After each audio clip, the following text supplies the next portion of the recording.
Hukum mentanik bayi yang baru lahir. Assalamualaikum, sahabat sekalian. Mentanik bayi yang baru dilahirkan termasuk salah satu yang disunahkan oleh para ulama.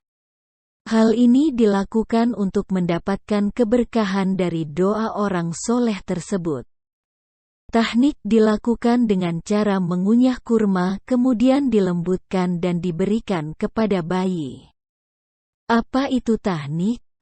Imam Ibnu Hajar al-Asqalani rahimahullah berkata di dalam kitabnya Fathul Bari Syarah Sahih Al-Bukhari. Tahnik adalah mengunyah sesuatu kemudian memasukkannya ke mulut bayi lalu menggosok-gosokkan ke langit-langit mulut. Hal ini dilakukan dengan tujuan agar bayi terlatih dengan makanan, juga untuk menguatkannya. Yang seharusnya dilakukan ketika mentanik hendaklah mulut bayi dibuka sehingga sesuatu yang dikunyah masuk ke dalam perutnya. Fathul Bari Syarah Sahih Al-Bukhari, Jilid 9 halaman 588. Dalil-dalil tentang tahnik. Dari Ummul Mukminin Aisyah radhiyallahu anha berkata, Rasulullah shallallahu alaihi wasallam didatangkan anak kecil, lalu beliau mendoakan mereka dan mentanik mereka. Hadis riwayat Muslim, hadis nomor 2147. Dari Asma binti Abu Bakar radhiyallahu anha berkata, bahwa ketika dia mengandung Abdullah bin Zubair di Makkah, dia berkata, Aku keluar sedangkan aku sudah mau melahirkan. Ketika aku sampai di Madinah, aku singgah di Kuba dan aku melahirkan di Kuba. Kemudian aku mendatangi Rasulullah shallallahu alaihi wasallam lalu aku meletakkan bayiku di pangkuan Nabi shallallahu alaihi wasallam. Beliau pun meminta dibawakan sebuah kurma lalu beliau mengunyahnya dan meludahi mulut Abdullah bin Zubair yang masih bayi.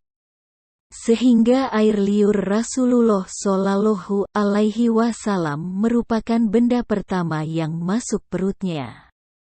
Setelah itu Nabi shallallahu alaihi wasallam mentahniknya dengan kurma lalu mendoakan keberkahan untuknya.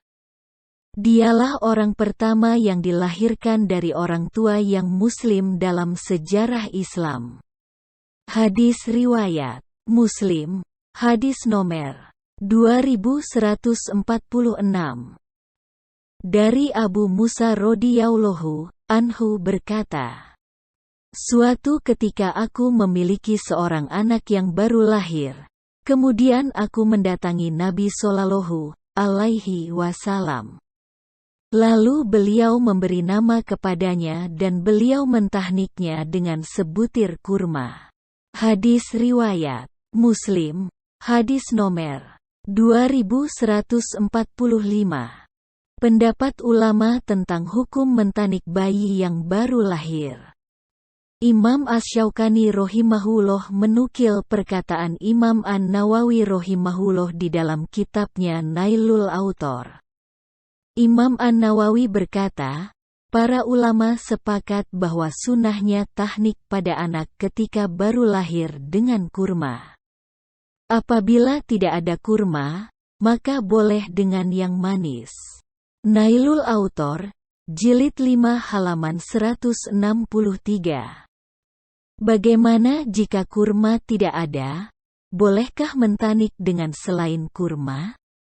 1. Imam An-Nawawi rahimahullah berkata di dalam kitabnya Al-Minhaj Syarah Sahih Muslim. Tahnik dilakukan dengan kurma dan hukumnya adalah sunnah. Dan jika kamu mentanik dengan selain kurma, maka sudah dianggap tahnik. Akan tetapi, mentanik dengan kurma lebih utama. Al-Minhaj Syarah Sahih Muslim, Jilid 14 halaman 124.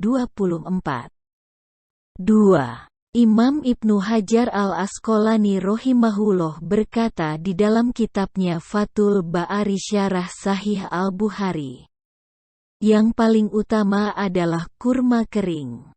Jika tidak mendapatkan kurma kering, maka dengan kurma basah. Kalau tidak ada kurma, bisa diganti dengan sesuatu yang manis. Dan madu lebah lebih utama dari yang lainnya. Fathul Bari Syarah Sahih Al-Bukhari, jilid 9 halaman 588. Apa doa yang dibaca ketika mentanik bayi? Imam Ibnu Hajar al-Asqalani rahimahullah berkata di dalam kitabnya Fathul Bari Syarah Sahih Al-Bukhari, mentanik adalah meletakkan dalam mulut bayi kurma, kemudian menggosoknya, kemudian mendoakannya dengan doa, Barakallahu fihi, semoga Allah memberikan keberkahan untuknya, atau Allahumma barik fihi, ya Allah, berkahilah dia. Fathul Bari Syarah Sahih Al-Bukhari, jilid 7 halaman 248. Semoga bermanfaat. Wassalamualaikum